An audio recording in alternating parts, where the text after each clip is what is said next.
L'objectif de ma présentation, c'est de réfléchir avec vous sur l'interactivité. La question est l'Église 2.0. Internet a changé radicalement au cours des 6 dernières années et il se peut que la presse catholique ne soit pas encore rendu compte. L'interactivité, ou plutôt la production de contenu réalisé directement par les utilisateurs, a généré les services de plus grand succès des dernières années. Wikipédia, YouTube, Facebook, Twitter, Flickr et Google News, et y compris le open source, qui est une forme d'interactivité et de production communautaire. Si nous regardons nos pages web, celles du Saint-Siège, des diocèses, des agences catholiques, et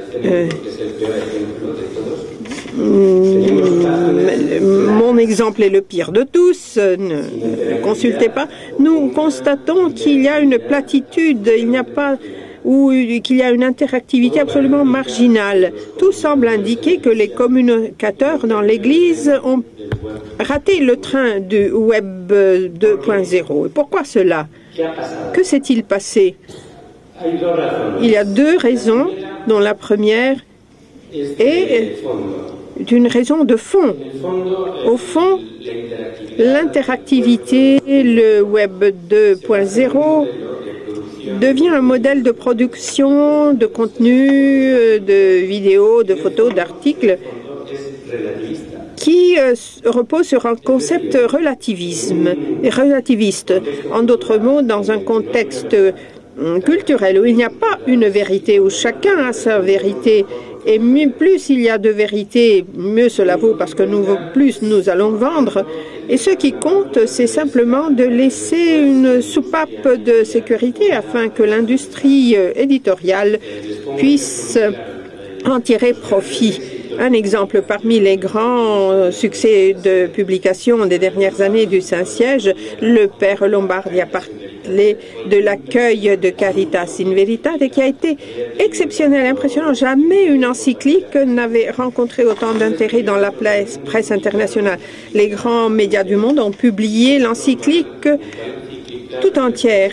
Et les lecteurs donnaient leurs commentaires. Et vous pouvez imaginer les commentaires qu'on pouvait trouver sur le New York Times, Le Pays ou Le Monde. Le premier qui tombait sur cette encyclique disait la première idée qui lui venait à l'esprit. Tout cela pour une encyclique qui avait été préparée pendant des années par un pape qui est pape, théologien, professeur et qui a travaillé avec de très grands experts. Les commentaires étaient au même niveau. C'est l'exemple le plus clair, le plus évident de ce concept relativiste de la communication. Nous avons vu au mois de novembre dernier la commission pour les médias de communication des conférences épiscopales européennes qui se sont réunies à Rome avec des représentants de Wikipédia, ou Facebook, YouTube, Google. Et la chose a été assez intéressante. Dans Wikipédia, on a constaté un intérêt pour créer des contenus qui soient riches en contenu, même si contradictoires. Ce qu'on lit dans une langue sur Wikipédia peut contredire ce qu'on lit dans une autre langue. Mais dans Wikipédia, on voyait un intérêt réel pour mettre le savoir à la portée de tous. Les autres entreprises présentes, Facebook, YouTube et autres réseaux sociaux, n'avaient qu'un objectif dans l'interactivité, un but commercial, vendre. C'était un modèle commercial qui reposait sur la vente de publicité à travers une grande masse d'utilisateurs qui deviendraient des collaborateurs. Donc nous avons là un modèle qui, comme vous le comprendrez bien, ne convainc pas beaucoup l'Église et cela peut peut-être expliquer l'allergie que nous avons dans les pages web catholiques à l'égard de l'interactivité. Mais il y a aussi une autre cause, c'est-à-dire le péché originel des catholiques à propos d'Internet. On a fait plusieurs études sur l'impact des pages web des dénominations protestantes et pages web catholiques. On a fait cette étude aux États-Unis et on a fait aussi une étude très intéressante en France où les protestants ne sont pas très nombreux. Et il y a une grande différence. Les protestants écoutent, les catholiques parlent. Lorsque nous pensons à un projet de communication catholique, nous avons l'évêque, le curé ou le communicateur qui ont leur propre idée. L'évêque a besoin d'une télévision pour transmettre ses homélies du dimanche. Le curé a besoin d'une feuille dominicale pour proposer des recettes de cuisine aux fidèles. Le journaliste a besoin d'une page plus professionnelle parce que personne n'irait son blog.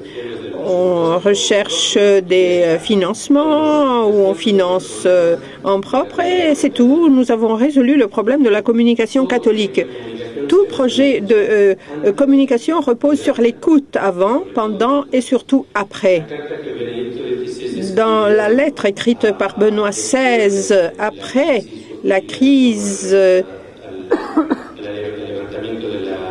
de la levée de l'excommunication aux évêques lefévriens, il disait que s'ils avaient écouté Internet, on aurait pu éviter certaines erreurs. Il est vrai qu'il y a des pages web qui laissent une place à l'interactivité.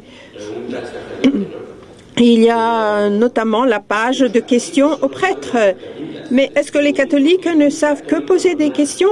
Est-ce la seule chose qu'un catholique d'un diocèse normal a envie de faire?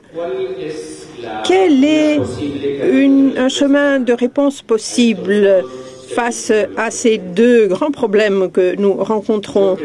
Je crois que nous devons partir du risque d'un relativisme, du fait d'une Église plate où tout se communique au même niveau, que ce soit le pape, l'évêque, le curé ou le catéchiste. La communication en Internet doit suivre le modèle de l'Église, c'est-à-dire une Église communion.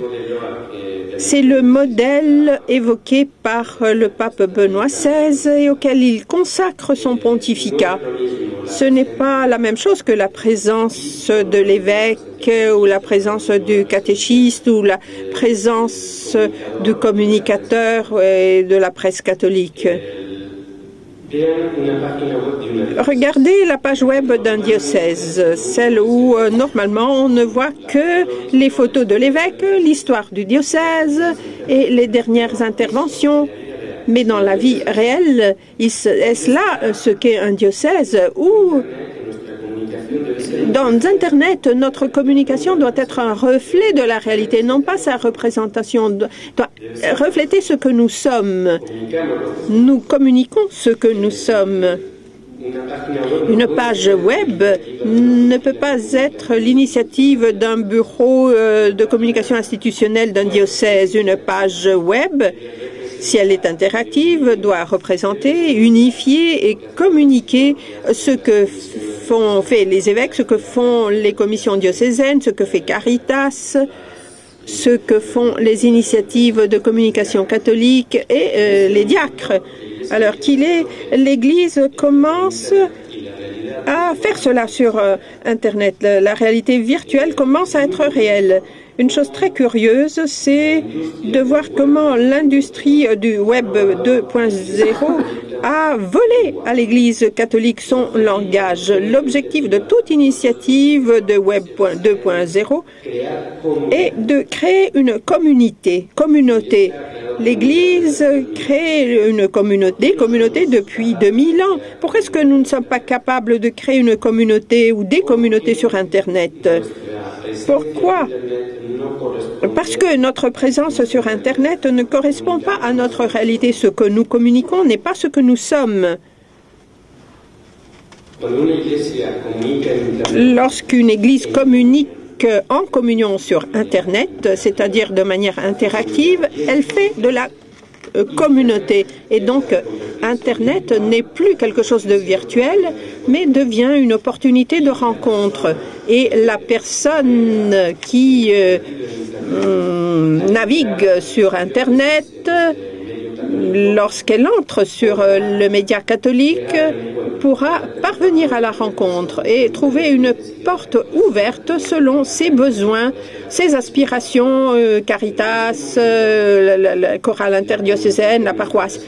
Mais la communication de notre présence sur Internet n'est plus virtuelle mais réelle, n'est plus plate mais interactive et devient une rencontre qui, en définitive, est ce qui change la vie des personnes et qui doit représenter notre objectif sur Internet. Merci.